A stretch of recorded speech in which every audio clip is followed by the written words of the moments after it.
Serupa matamu, pijarnya bulat sempurna, binarnya nyala mempesona. Semoga malam ini tidak hujan, di langitku juga kelopakmu. Sekalipun air matamu bintang jatuh, aku tak ingin membuat permohonan lagi. Cukup selalu milikmu serupa bumi yang punya bulan, sebab bagiku kau purnama penuh. Rahman Syahid. Gimana caranya bisa nulis kayak gitu ya? Patah hati.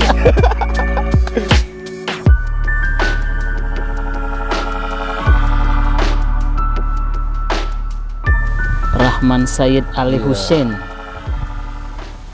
Gila, gue tuh kalau baca nama Facebook lo, Rahman Syahid Ali Hussein. Apa tuh? Kenapa nama Facebook aku? Apa ya? Religius parah gitu. Orangnya berantakan tapi bang ya. Gue bayanginnya Rahman Syahid Ali Hussein itu kayak tokoh-tokoh agama. Oke, siap. Tapi pas gue kenal dan gue baca media sosial lu, tapi di Instagram lu kan lelaki halu ya? Iya, Instagram lelaki halu. Lelaki halu. Aksara jiwa sih bang. Nama ininya? Iya. Cuman kayaknya udah nyaman aja dengan lelaki halu, udah ganti. Dan kayaknya lelaki halu tuh udah kayak identik sama Rahman. Nggak identik juga sih bang. Tapi ada nggak sih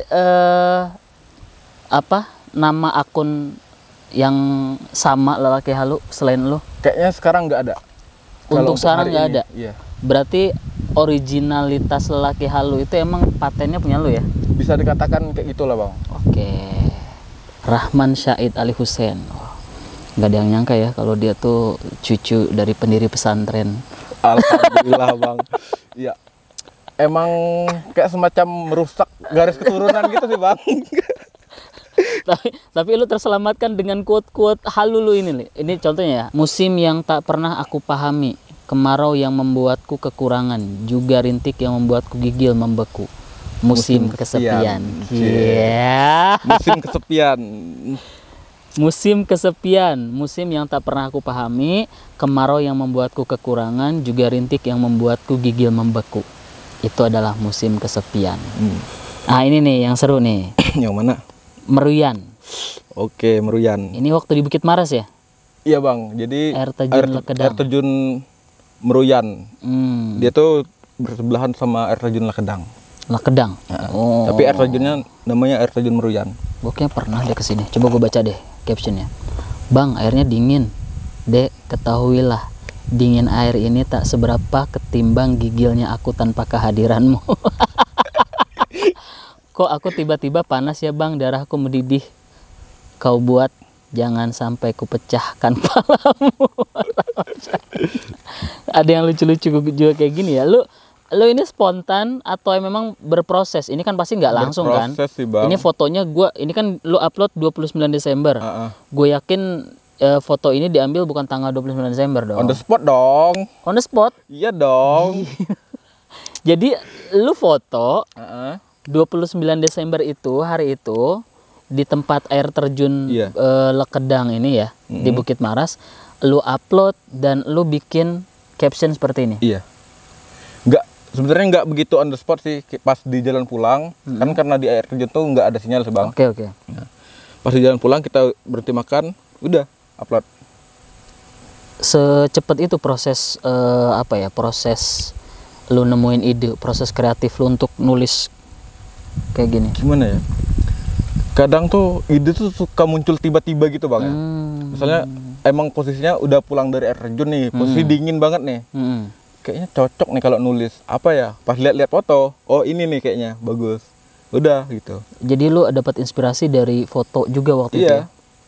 Terus satu lagi gue bacain, bepergianlah mengurung diri hanya akan membuatmu semakin disiksa sepi. Jail. Orang-orang patah hati banget ya bang ya. Enggak, tapi lo emang berangkat dari patah hati atau lo punya perspektif tentang apa ya, tentang ini sih gue lebih liatnya galau ya. Bisa dikatakan sih, karena awal-awal mendeklarasikan sebagai orang yang suka merangkai kata-kata, aku tuh menganggap bahwa aku tuh adalah orang yang bakal mewakili orang-orang patah hati gitu bang. Jadi aku tuh menulis sisi jahatnya jatuh cinta lah gitu. Sisi jahatnya berarti lu antagonis dari jatuh cinta. Iya. Orang-orang yang di mabuk asmara dengan cinta, dia melihat dari sisi yang antagonisnya. Siap.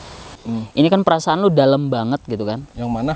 Ya dari setiap tulisan-tulisan yang lu coba posting, baik itu di Facebook maupun Instagram. Kalau Facebook tuh Rahman Syahid Ali Hussein, kalau Instagramnya Lelaki Halu ya. Iya. Nih contoh yang 12 Januari gue baca, tentang perempuan paling mempesona di muka bumi ini. Hari ini langit masih saja berduka, butir-butir tangis jatuh dari pelupuk cakrawala. Sialnya, sekalipun hujan begitu sendu dalam tiap rintiknya, aku gagal menenggelamkan duka. Gagal mengistirahatkan tubuh dari pekerjaan paling tak menyenangkan ini. Tak seperti mentari yang tetap terbenam sekalipun begitu lebam. Di kepalaku bumi seolah tak pernah menerima senja sebagai kehilangan. Perempuan paling mempesona itu tak pernah mampu kubenamkan. Almarhum Glenn Fredly aja dia bikin lagu-lagu Januari misalnya. Januari, terus kayak Patah Hati. Ya gue nggak tahu ya apa memang dia beneran patah hati sehingga dia mengeluarkan karya yang sefenomenal itu. Dan gue coba ngelihat itu di diri lu patah hati bukan sih sebenarnya, sehingga lu ngeluarin untayan kata-kata yang nggak tahu lah, berat sih kalau kata gue. Gimana Pak ya? Mungkin dari sekian banyak itu ya aku tuh nulis ya bukan dari apa yang aku rasakan, tapi dari apa yang aku pikirkan, gitu aja sih lebih tepatnya. Tapi kejadian lu pernah patah hati itu ada apa enggak sehingga lu membuat karakter lu seperti ini? Jadi mungkin patah hati terbesar aku tuh di umur 9 tahun lah. Di umur 9 tahun lu pernah patah hati? Gara-gara asmara, percintaan. Tapi latar belakang keluarga sih, bukan percintaan aku pribadi gitu. Dan itu kemudian berpengaruh nggak sama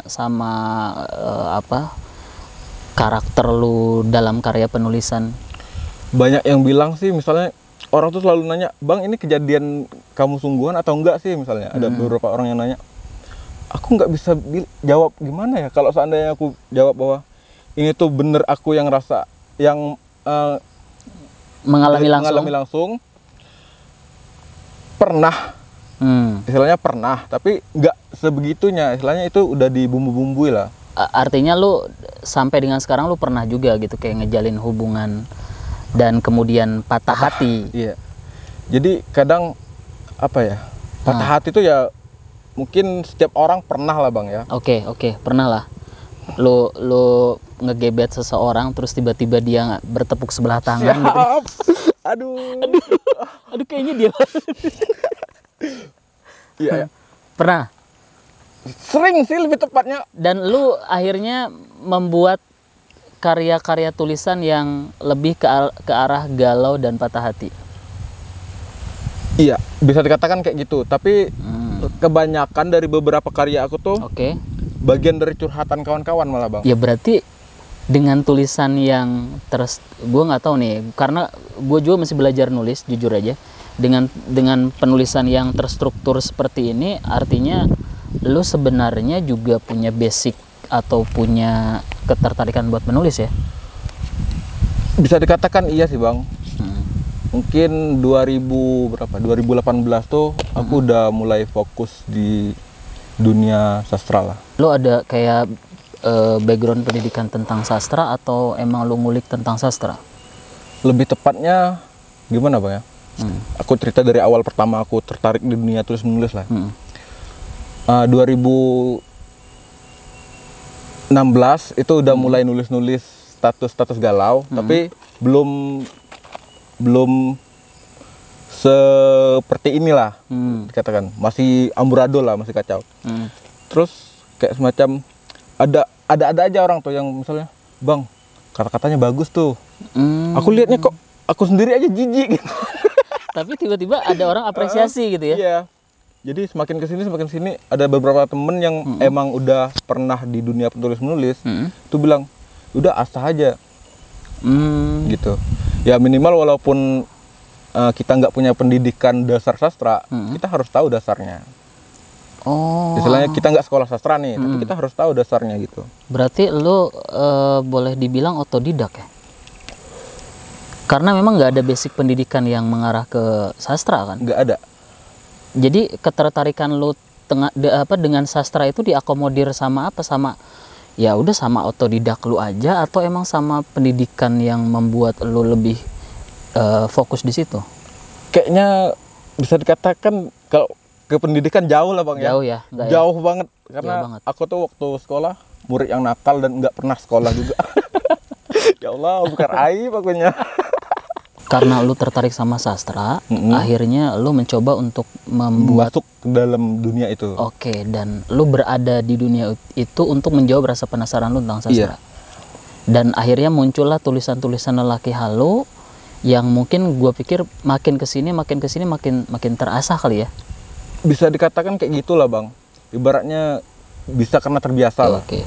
Kalau karya sendiri lu pernah nggak kayak bikin karena lu memang udah ada di komunitas dan circle yang sesuai dengan rasa penasaran lu tadi, rasa ketertarikan lu tadi, lu pernah buat karya nggak yang berkaitan dengan tulis penulis sastra gitu? Buku tuh udah pernah berapa kali gabung sama teman-teman komunitas di komunitas Aksara Muda Bangka Belitung tuh.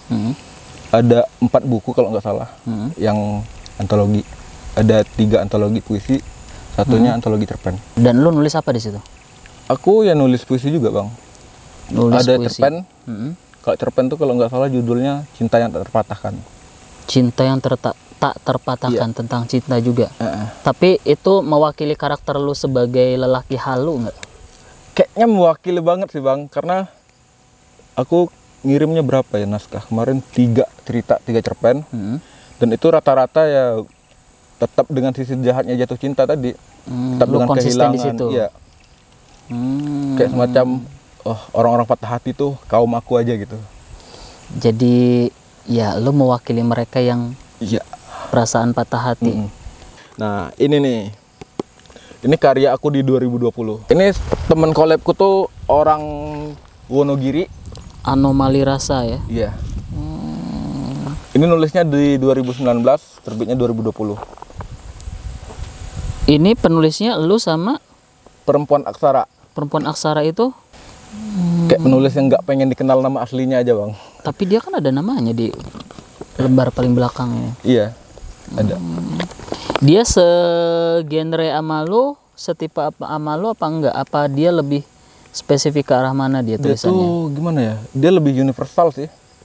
Kalau aku kan lebih ke patah hati banget ya. Kalau dia lebih ke kehidupan sosial ditulis, ke istilahnya dia ngelihat sisi lain dari kehidupan lah misalnya. Kayaknya ini cocok nih ditulis-tulis. Ini karya pertama lo di buku? Kalau dalam bentuk buku udah beberapa kan, tapi gabung sama teman-teman. Kalau yang collab ini. Yang collab ini? Yang berdua aja. Yang gitu. Berdua aja. Yang lu sendiri belum?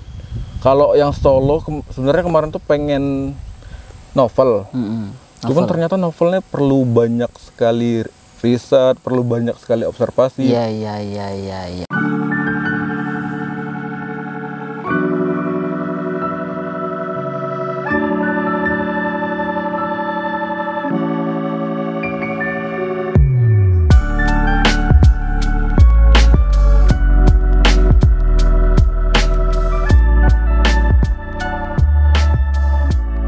Ini lu siapa? Inspirasi lu siapa nih? Penulis-penulis yang mungkin jadi kiblat buat lu untuk nulis? Jadi kiblat ya. Jadi sebenarnya aku pertama kali benar-benar terjun ke dunia kata-kata atau terinspirasinya dari Wiranegara. Karena kebetulan aku juga gabung di komunitas stand up komedi kemarin.